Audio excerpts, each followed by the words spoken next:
look at how patients who've come through here have fared compared to other places, I think that they have a really good record in terms of patients being discharged and patients recovering at higher rates than what you see elsewhere. And I think that that's because they're doing so much good stuff. An update on our situation here in Florida. We are now have tested 320,000 people in the state of Florida. As many of you know, there was not very much testing going on anywhere in the country just 2 months ago. So we've been able to ramp up a lot. Cleveland Clinic's doing a great job with different things. We, of course, the state and the National Guard have supported sites such as the one in Broward County that's been very, very successful. If you look, the last 2 days we've reported close to 37,000 test results.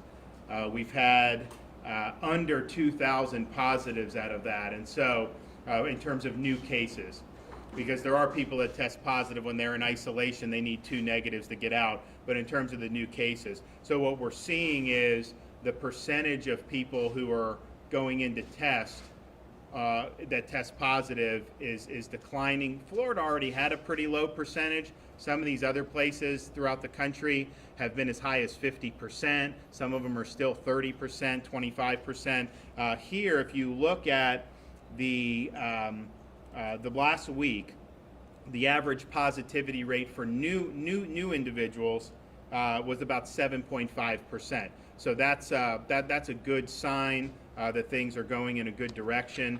And of course, if you look at the hospitalizations, we are at the lowest number of patients in the ICU statewide today than we have been certainly for the last week. I think probably maybe for the last 10 days. And so you're not seeing people going into the ICU or into the hospitals at the same rate that you had maybe 3 weeks ago.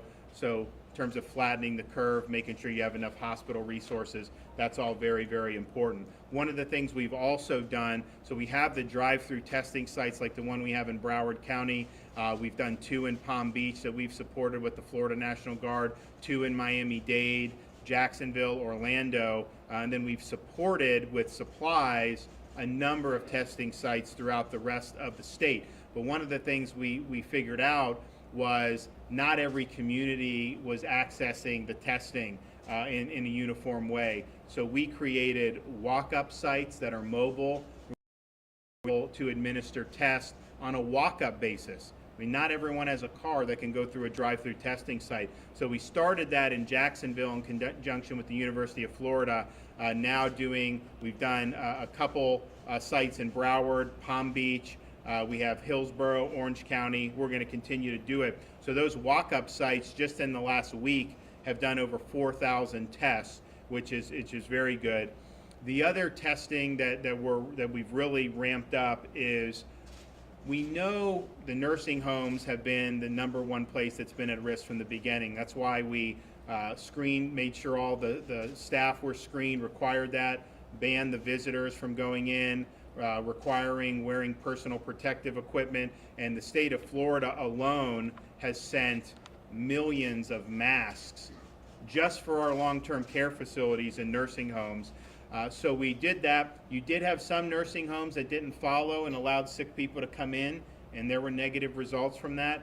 You had other situations where an asymptomatic staff member passed the screening, but then spread it to the staff and eventually to some of the residents.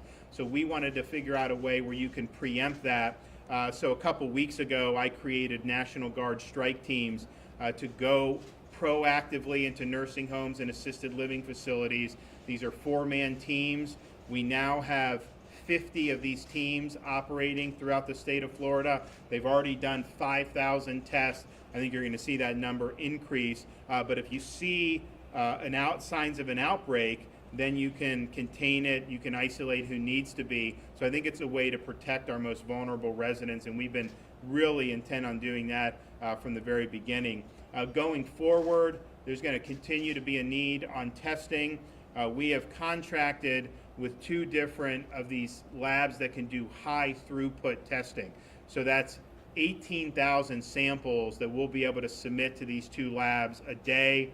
We're promised a 24-hour turnaround, but 24 to 48. I've been doing this now long enough that I know when lab tells you 24, sometimes it's not 24, but we think we can get it in a reasonable amount of time. So that will be able to allow us to expand capacity even further. And then I've also ordered the Department of Health to buy high throughput machines for our state labs. We have 3 state labs, Jacksonville, Tampa, Miami, and they do a good job, but they are only processing hundreds of samples a day as their maximum.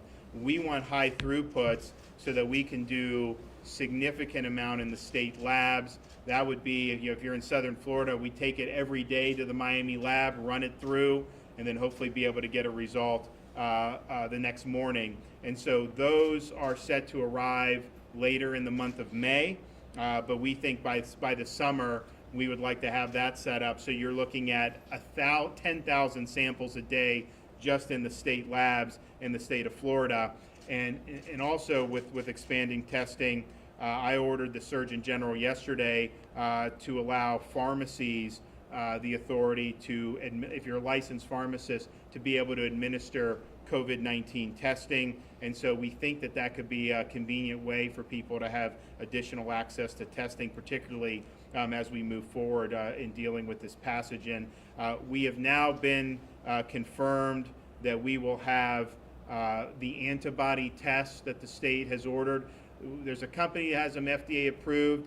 They agreed to sell them to us. They said we're going to have to send to New York first because they've had much worse problems in New York than Florida. But we are going to get the next shipment, and that's due May 1st. If you look at the University of Miami, they were able to do a study, which I think was very important, trying to identify the extent to which people in the population have antibodies, which helps inform us about the risk of hospitalization, the death rate, and really get a true sense of that. So I think it's really, really important. And I'll mention, and I'll let Dr. Barsoom talk about it, but they're doing a lot of this plasma therapy. So people that have the antibodies who have already gone through and recovered from the illness, they have an opportunity to donate blood, and then people at the Cleveland Clinic and other places, they can use that for treatment. And we think that there's some positive signs with that. Of course, one of the main reasons why we've done these measures, the mitigation measures and the social distancing, is to flatten the curve, particularly to protect hospital resources. We're right now statewide, the available number of hospital beds is 41% of all beds are available right now. To put that in perspective, that's significantly more availability in both the regular hospital beds and in the ICU beds than we had before the pandemic began statewide. So I think part of it's for the work of places like the Cleveland Clinic, part of it the people of Florida doing the right thing. With the curve flattening, you have availability. We don't have the resources being taxed like you've seen in some other states throughout the state of Florida. I'll remind everyone you can text FL COVID-19 to 888-777. Again, FL COVID-19, 888-777. I wanted to give Dr. Barsoom and his colleagues an opportunity to talk about some of the things that they've done at the Cleveland Clinic, and then when they're done, I may just ask some questions, have a conversation, because he's had some great insights along the way. And you go back 6 weeks, there were a lot of people in his position that were saying a lot of things. Some of them were just dead wrong on what they were saying, and I think everything Cleveland Clinic, when we would ask how things are going, it was all based on hard data, facts, and rigorous analysis, and that was why we really appreciated getting the counsel for them. So please take it away, and we'd love to hear what you have to say. Thank you so much, Governor. First, let me thank you for being here, and thank you for your leadership throughout this crisis. I also want to thank Secretary Mayhew from the Department of Health, from ACA. I have to say that the work that she's done in helping create a sense of collaboration around all of the hospitals in the state of Florida has been absolutely incredible. In fact, we have daily phone calls with our colleagues throughout Southeast Florida to ensure that we're all aligned in being able to react in case of anything unforeseen or any emergencies.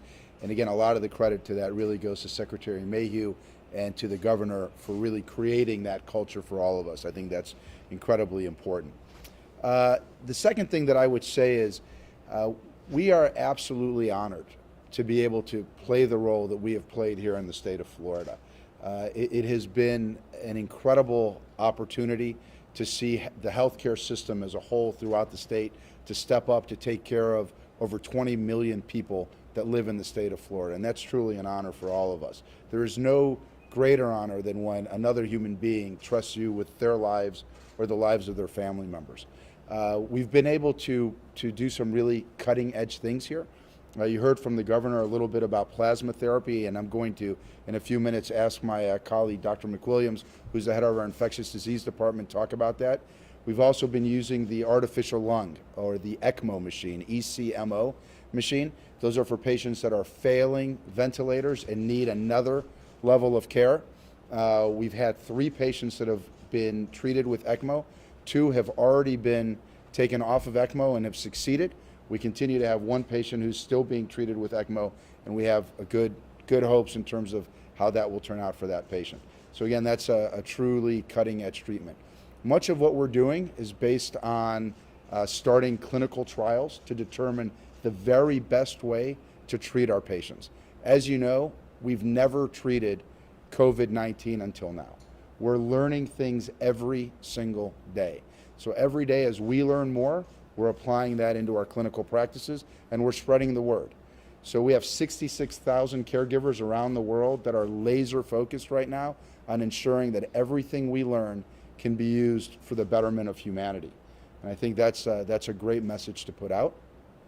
I also think that you're seeing that from not only the Cleveland Clinic, but other great healthcare systems throughout the state of Florida, again, working together to try to make sure that our patients get the very best care. The last thing that I'll mention was that we did announce earlier this week the Global Center for Evolving Pathogens, which is going to be headquartered right here in our own state, up in Port St. Lucie, right across the street from Cleveland, right across the lake from Cleveland Clinic Tradition Hospital in the new Cleveland Clinic Florida Research and Innovation Center, as well as up in our campus up in Cleveland. So we will have investigators from around the country that are coming together now, both here in Florida and up in Ohio, to lead research on not only vaccine development, but treatments around immuno-oncology, using your own antibodies to treat cancers, and really having a better sense of how we can take better and better care of our patients. So with that, I'm going to ask Carla McWilliams to weigh in a bit on the work that's been being done in terms of cutting-edge care for our patients here in Florida. Thank you, Dr. Barstow, and once again, thank you, Governor DeSantis, for coming down to see us today. It's really an opportunity, a lovely opportunity to have you here and for us to speak about some of the things that we've been doing. I have been on the front lines, of course, taking care of many of the patients we have in the hospital with COVID. I've had the privilege to be a part of a team where we are offering artificial lung therapy. As Dr. Barstow mentioned, we successfully taken 2 patients off, and we still have 1 more patient who is on the artificial lung bypass. For treatment, we have convalescent plasma therapy we are providing to patients. We're also working on several clinical trials in collaboration with our colleagues in Ohio. Some of those clinical trials are directed towards outpatients who are otherwise well at home, and some of those clinical trials are targeted towards our inpatient population. Several of them were going to be IRB approved yesterday on our main campus in Cleveland, and we expect to have those trials up and running next week. Thank you very much, Carla. And then to my left here is Dr. Greg Rosenkrantz. Dr. Rosenkrantz is the president of Cleveland Clinic Indian River Hospital. He came to us after serving as both the dean of the medical school at University of West Virginia, as well as the chair of medicine at the Cleveland Clinic up in Cleveland. Greg, if you can touch on the work that we've been doing in the community throughout the Treasure Coast as well. Thank you, Will, and again, thank you, Governor DeSantis, for being here and your leadership during this time. A couple things. It is an honor and privilege for us to care for our communities, to care for our fellow human beings, to care for the state of Florida, and we'll never forget that. It is a privilege. A couple things. The community is part of our core 4 pillars in the best of times, and it's an especially important part now, never more so. And so what are we doing to protect and to serve our communities, not just in the hospital, but beyond the walls of the hospital in all of our communities.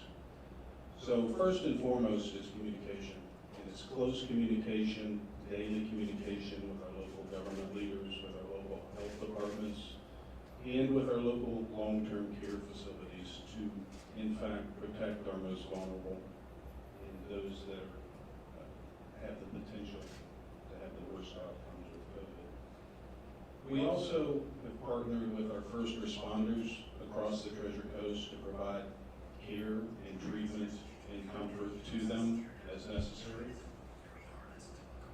The other key partnerships, again, local health departments, etc.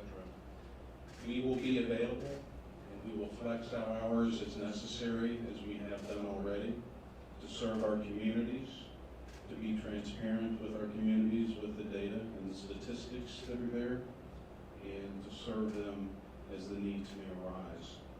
So again, the community is one of our 4 care pillars in the best of times, and it absolutely is a focus today. Thanks, Greg. Last comment I'll make, just on behalf of my colleagues here, as far as medical professionals go. You know, one thing that I do think is important for everybody to recognize is that it's never happened in any of our lifetimes that we have reversed a viral quarantine. So what we're going to be seeing here over the next several weeks and months will be educational to each of us every single day. I think that there's a lot of excitement about seeing what happens as we move forward, as we start slowly seeing changes with the requirements that we've had put in place. But please recognize that we will learn every day, and we may have to step back from some of those decisions as a society. And also understand that you have to recognize where you sit in terms of your own personal risk. I have my own parents who are 75 and 84 years old, and I've told them that regardless of what happens in the coming weeks, I expect that they will still remain indoors. And when they're outside, they will always have a mask on, they'll wear gloves. As a society, some of the principles that we've learned around social distancing, frequent hand washing, for example, wearing masks when we're out in public, preserving some sense of personal space, these are things that we have to stick with. So recognize that just because you can do something doesn't mean that you should do something. And probably most importantly is if you have any symptoms at all, a cough, GI problems, a sore throat, a fever, it is your social responsibility to your fellow human beings to stay home and to get tested. So even if you have the opportunity to go back to work, if you are sick, you need to say something about that. That it is just too much of a risk to allow our fellow humans to get sick because somebody doesn't want to say something about it. So please take that advice seriously.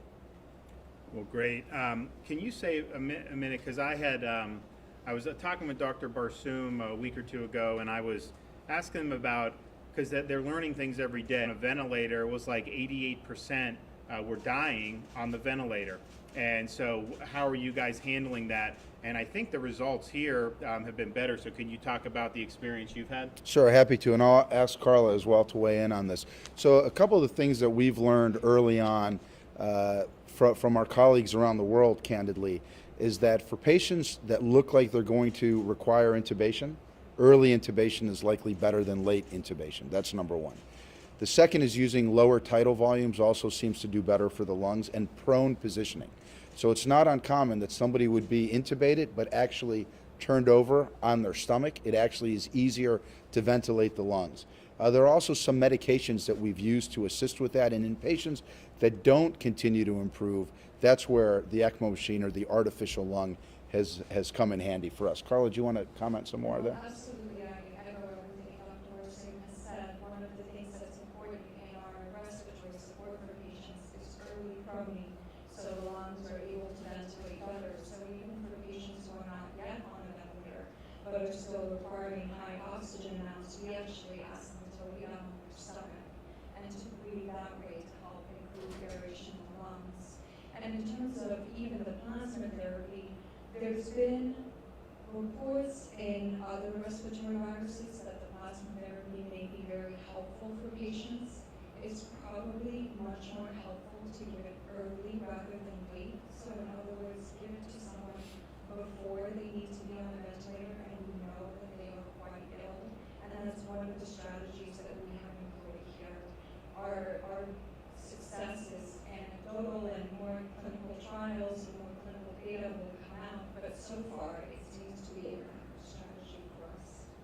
And then what's I think you gave me a number of ventilators, the fatality rate compared to New York.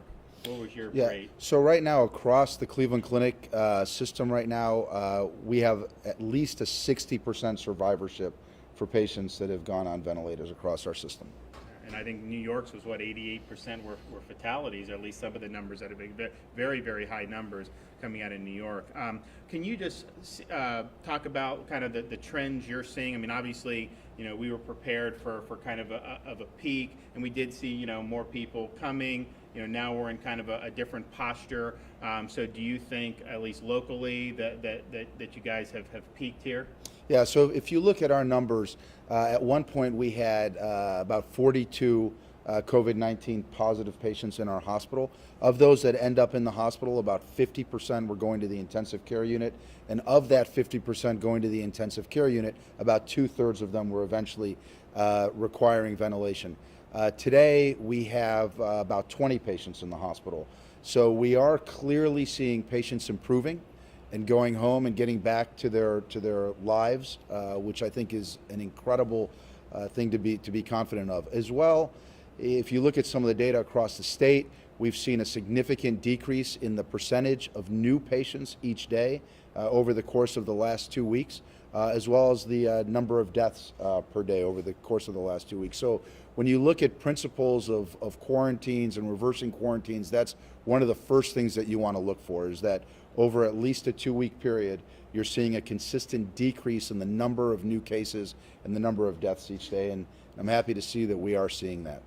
Can you speak a little bit? I think when this coronavirus first became an issue, I think actually a lot of people in February, I remember, were downplaying it, saying that it was not such a big deal. Then something changed. There was a lot of particularly media attention on it, and I think that people got really, really scared. I mean, it's fear of the unknown. Obviously, when you have a pathogen that there's not a verified treatment for, much less a vaccine, and so I think people have been very, very on edge with this, and more on edge than I would say people were after 9/11 even, or the financial crisis. I mean, it's been a real, I think, a shock, and I think it's caused a lot of people to get scared. And one of the concerns I have, and I think that you guys have seen this, is as the coronavirus has become the all-encompassing issue, you're not seeing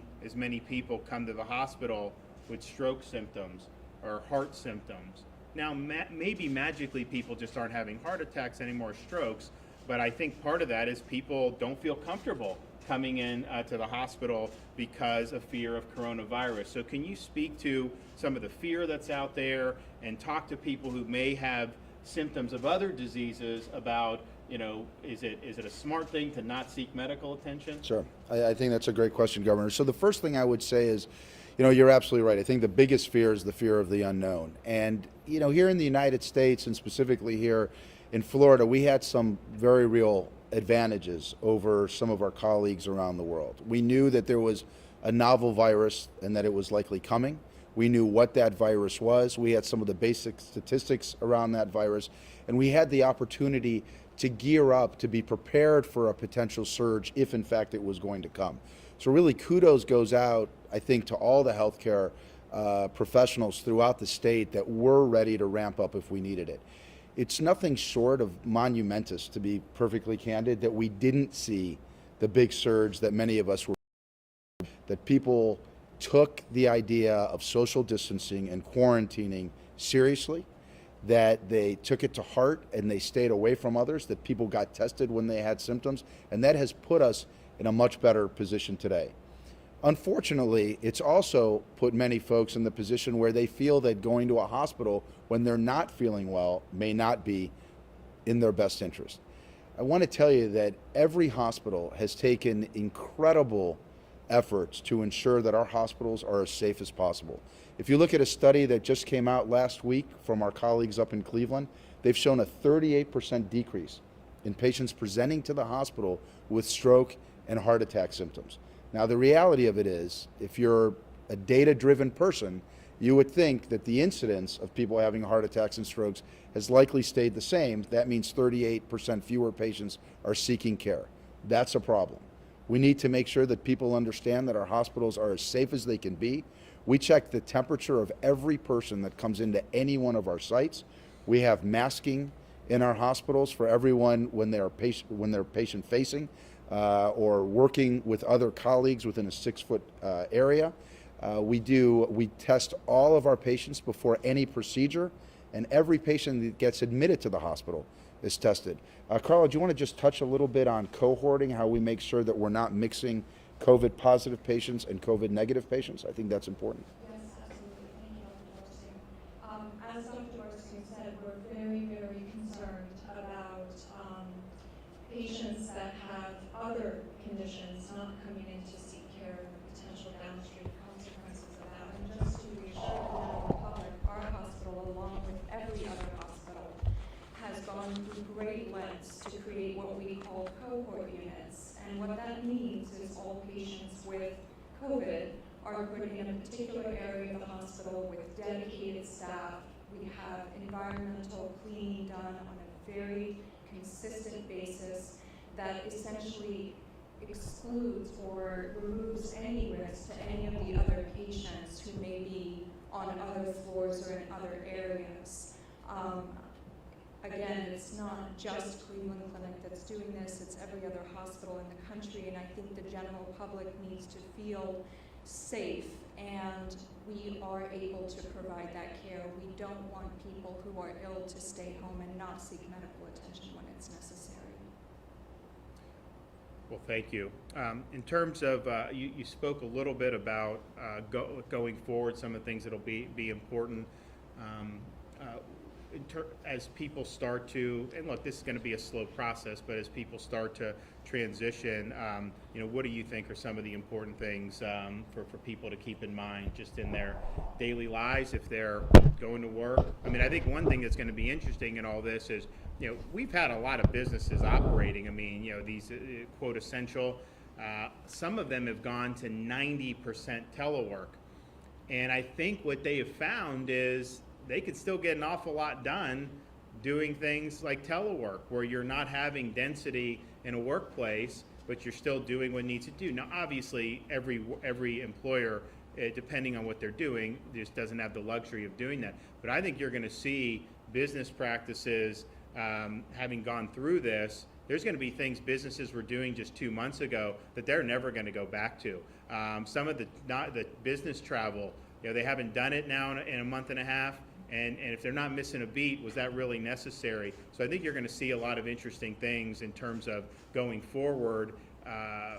Businesses who went through this process and understood, hey, there's ways that you're able to do it. Now, there's different studies that have come out about the transmissibility of this thing, but I think most of them point to, if you're in a close, sustained contact with someone that's infected, usually in an enclosed environment, that's kind of the most risky situation. So if you're going to 90% telework, you're eliminating that density, and I think that's made a big difference, even for the businesses that continue to operate during this time. But I'll let you guys weigh in. Yeah, absolutely. These are all excellent points. Whatever can be done remotely in the same way that it would be done in a close proximity probably should stay that way, at least for the very near future. And for those people who do return to the workforce, that social distancing and those rules still need to apply, which is greater than 6 feet. We need to be wearing universal masks as we go back to work, and folks need to understand, if you develop symptoms of illness, it is our public duty and our inner right. We have to protect the integrity and the health of those who are around us. People need to know not to go to work ill and to seek testing and medical care when necessary. going forward, we one of the things that was pretty clear before we really started to see the virus hit the United States was looking at countries like South Korea, and obviously China. You really can't trust their numbers coming out of there, but South Korea is a democracy, and what they were putting out was, I thought, was credible.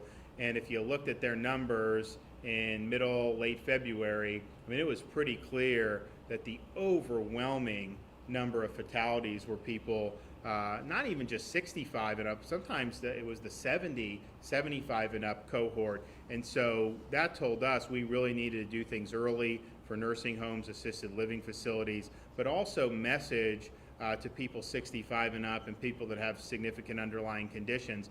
Avoid crowds, stay home as much as you can. And that was part of our strategy very early. Looking forward at those groups that are higher risk, the elderly and people who are 65 and plus. And obviously we could still have orders in place on them, but just aside from that, what would your advice be to folks who fall in some of the higher risk groups? Stay home.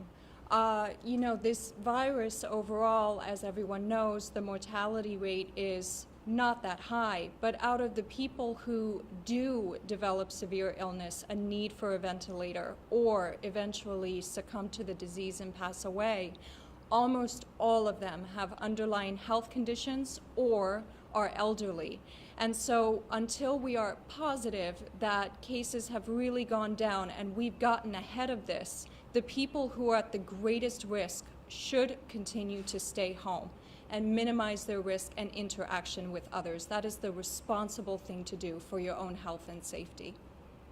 One of the things Cleveland Clinic's been great at is, obviously Florida, I mean, we're God's waiting room, we've been called. I mean, we've obviously got a lot of facilities for senior citizens throughout the state. And I knew we had a lot, but until we got, I was surprised at the sheer number. So we have a lot of this, and we focused on it, we put a lot of things in place. But what happens is, if there's an issue at one in a community, you have like Cleveland Clinic, they're on site. They will send people out there. And so it's not just the state. We have healthcare providers doing it, and I think many of them are starting to do it. But Cleveland Clinic has been great really from day one, because it's in their interest to try to reduce an outbreak in a nursing home. I mean, you don't want to have 50 patients coming in here if you can stop it at the front end. So they've been very proactive about that, and I think that that's made a difference. And as we go forward and look at, okay, what's the next phase in terms of doing things like the quote elective procedures, the reason why we stopped the elective procedures was wanted to make sure there was enough hospital beds in case of a surge of COVID patients. Obviously, we've had a lot of capacity throughout this whole thing. Also enough personal protective equipment. They have models about PPE usage that they use. So we want to make sure that the providers have that. But then one of the other things that we're going to ask them to do is, like, if you're going to do this elective procedures again, we want to make sure that you're part of the solution to help safeguard our most vulnerable populations. Cleveland Clinic's already doing it, but we want all the hospital systems throughout the state of Florida to be on board for that as well. I think we can take a few questions. Anyone have any closing comments before we take questions? I would just say again, I mean, I think that at this point in time, first of all, any loss of human life is tragic, and you know, it's early, obviously, to you know, state that we've won this, that we're victorious. There's still a lot ahead of us where we will learn every day. And obviously we have lost loved ones, we've lost friends, and that is absolutely tragic. That being said, there's a tremendous amount of hope for us moving forward, in that we've learned a lot about this disease, we've learned a lot about transmissibility, and we've also learned that there are mechanisms that we can put in place that slow the spread and potentially halt the spread. That, I think, is a great message to recognize. So moving forward, taking all of these things that we've learned will continue to play a role for us every day moving forward to ensure that we minimize that loss of life, and at the same time recognize that there are other folks that are sitting at home right now with medical problems that need care that we can take care of. So it's clearly a balancing act, and I think it's going to be a process of getting through it and learning about it, but I do believe that we'll be victorious altogether. Great. All right. Yes. Governor DeSantis, Yes. you said that this week that Florida flattened the curve, and I came here hoping to ask you what's your evidence of that. It sounds like you started with some of that. I wanted to ask you if that's the case, and also if Florida was looking to do anything like Pennsylvania, where they're saying that they're not going to lift social distancing until there's fewer than 50 people per 100,000 who test positive. So, well, I think the evidence. I mean, you look at the hospitalizations. I mean, we have less in the ICU. I mentioned, and then if you look at our testing positive rate, the last 2 days we've had results for almost 37,000 tests, and we have basically 2,000 positives for new Florida cases out of 37,000 tests. So if you compare that to some of these other places in the country where they're at 20%, 25%, that is like 6 or 7% positive, and we've seen that declining there. I think it's important for people to realize we've done more than most states to expand testing in areas that did not have access to, with our walk-up sites, with our National Guard strike teams, our drive-through sites. And so when you test more, you're going to find more cases, but it's at the rate that you're finding, and if that rate is declining, then you're doing a good job. And flattening the curve, there were papers in Florida a month ago saying that by this week, Florida would have 465,000 people hospitalized for COVID-19. And the fact of the matter is, this week, the number of people who've been in the hospital has hovered around 2,100 people, not 465,000. And so the fact that we have huge medical resources available, we have more space in available beds today, more ICU beds available today than before the pandemic began. That flattening the curve is all about making sure that the disease doesn't overwhelm the hospital system. And obviously we did a lot of things to make sure that we were protecting against that. But the fact of the matter is, we have a lot of space. No one thought that we would have this much space. The predictions, just understand, when you say 465,000 people would be hospitalized in the state of Florida, we only have 70,000 beds in the state of Florida statewide. So even if we built some more things, 1,000 beds here, if you have that many people, you're talking about hundreds of thousands of people who would not even be able to be hospitalized. And so when people are saying, we're saying that, they're effectively saying we were going to have hundreds of thousands of people die. Because if you don't have the ability to put them in a hospital and they're sick, in excess, other people not with this. So that's where the predictions were. Here's where we are, where we have, and that was the whole purpose of doing mitigation to begin with. Yes, sir. Governor, you had just mentioned surgical procedures. When can we expect you to give the okay for those to commence, like MRIs or even some outpatient procedures? So as I think many of you know, we've had a task force meeting all of this past week about every possible issue moving forward: health, medical system, agriculture, business, you name it. And we had a great, robust discussion with some of the doctors, some of the hospital executives this week about that. Look, as I've said before, if you have enough space that can handle COVID, we hope to not see any uptick, but you could have an outbreak somewhere. And so if that happens, would you be able to handle it? Do you have enough PPE to handle it? Are you going to be proactive like Cleveland Clinic and work with the nursing homes? If you're doing that, and we feel good about that, then we can turn this on. Now, my order, I think, goes to May 8th. So we're going to be looking this weekend about how we're going to do that. But I think certainly we're going to need to do that. Elective procedures, I think when people hear that, they think it's like, oh, I'm going to get like some type of cosmetic surgery or something. These elective procedures really do affect patients' health. You're talking about screenings. You're talking about things that are really important. And I understand why this was done, because we didn't know what was coming down the pike. But the fact that we have availability and can accommodate it, I think we do need to move in that direction. So we'll be announcing, I think, pretty shortly, but I do want to review all the task force findings. I obviously want to consult with different people, but I think that's going to have to be done. Governor, so I have a question about the antibody test, and it's a medical question, so the doctors maybe could jump in too. But are these tests looking specifically for the antibodies that are triggered with the coronavirus? So there's a coronavirus that causes the common cold, for example. That does not give us much predictive ability or data that's useful if you're getting what's effectively a false positive. So the FDA approved test that the state of Florida has ordered will rule out the other coronaviruses and will only let you know if you have the antibody for the current COVID-19, the current coronavirus that causes COVID-19.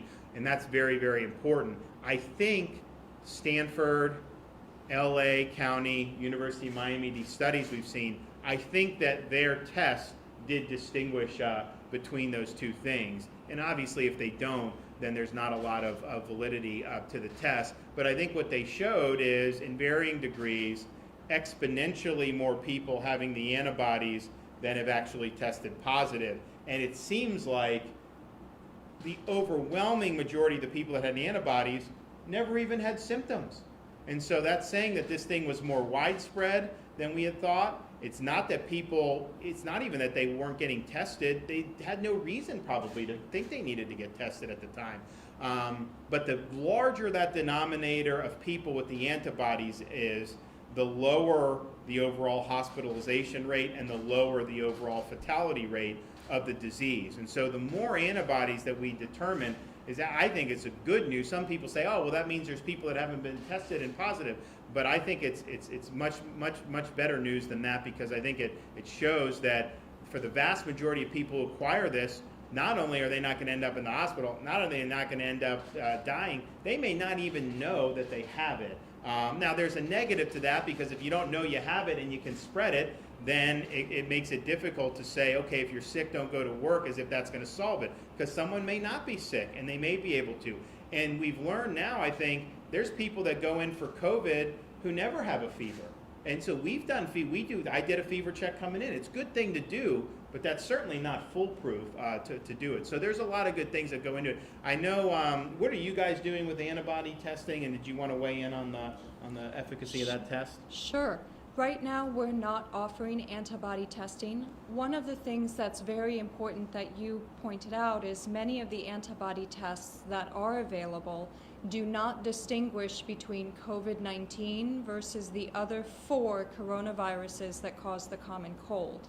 If you're going to use a test on a mass scale for population-based screening, you need a test that is essentially 99.99999% sensitive, meaning you're going to pick up every single infection that occurred, and you need it to be 99.99999% specific, meaning that you are almost 100% certain if you detect a positive result, you are looking at a true positive and it is not cross-reacting with those other 4 common coronaviruses. So a lot of places are making these antibody tests and doing everything that they can to get them up and running. But right now, at this time, we have not implemented antibody testing for that reason. Well, we're going to do, one of the reasons you do it is to get a sense of the prevalence of the disease, get a sense of the true lethality of it, but also just in terms of the uses of it for healthcare workers, for example, people that work in nursing homes. If you have the antibodies, you're less risk. And I think there's a debate about, how long does this immunity last for? But clearly, if you have the antibodies, you're going to be less of a risk working with vulnerable populations. So that's a great thing to know. And then even just normal workforce, I think it's a good thing to know. Yes, sir. Governor, good morning, and thank you for joining us this morning. I know your schedule's busy. I want to commend you on allowing the Cleveland Clinic the opportunity to bring such great information. Very vital, and I'm sure if I got sick, this is where I want to be. I want to let the medical information come out first before my question. And my question is, do you feel you should have been transparent with small businesses in Florida that there was 1,000 or less small business bridge loans available Thus, you let down 95% of the businesses that applied, which resulted in about 1.6. Yeah, no, that's not true. So It's when we, about 1.6 excuse million me, all jobs right, lost, sir. listen. So what we did Sir, was, with all due respect, okay, I'm gonna answer your question, so Okay. stop. So what happened was Congress was doing this PPP. So that was really the best loan program, because you get the loan, it's not really a loan, it just gets forgiven. And so they were debating it, but we know how Congress works. So I needed to figure out a way, how could we do some type of short-term thing to get people who were just in dire straits. So we did the $50 million. I announced it at $50 million. I don't know why anyone would think it was anything other than that. That's what it was, and we were offered that. Now, that does have to be paid back. It's a very low interest rate. The federal PPP is better. There's just no doubt about it.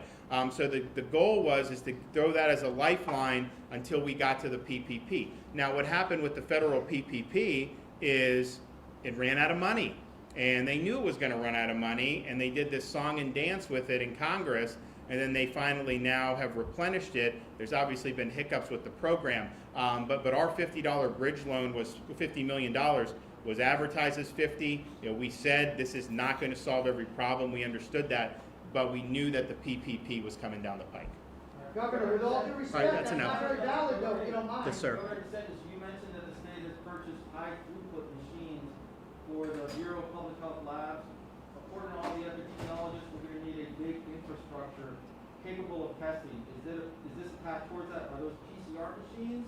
Yeah. So these are big high throughput machines. So we have, as I mentioned, we're doing testing anyways in the labs. Now they only do so much. They each do 900 samples a day, which is actually helpful for doing a lot of other things. But when you're talking about mass testing, obviously it's not enough. We send different things. The hospitals have their own labs. Many of them do. So they run tests. You have private labs that have been doing things like Quest and LabCorp, and so that has led us to do 300,000+ tests. I mean, we got in just the last 2 days, as I mentioned, about 37,000 test results just in 2 days. You look, there are states out there who haven't even done 20,000 tests for an entire state.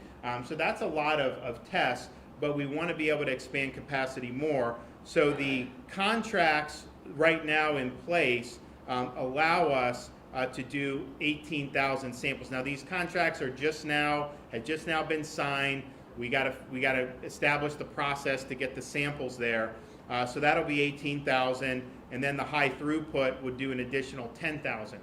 It's, you hear different things about how many tests are going to be needed or not. I can tell you this: we've run these 7 drive-through sites, either direct support or have the National Guard run them, and we have seen a declining demand to go in. When they first came, there was a certain amount, and then it has kind of gone down, even as the criteria was expanded. Initially, when the test strips or the collection swabs were in such demand, we couldn't guarantee that we could test every single person with symptoms, because we had to focus on the people that were most at risk, the 65 and up. But then as we went through that, as the demand waned, we expanded the testing criteria. So now, if you're 30 and you have coronavirus symptoms, you can go through these sites. And I think that's good.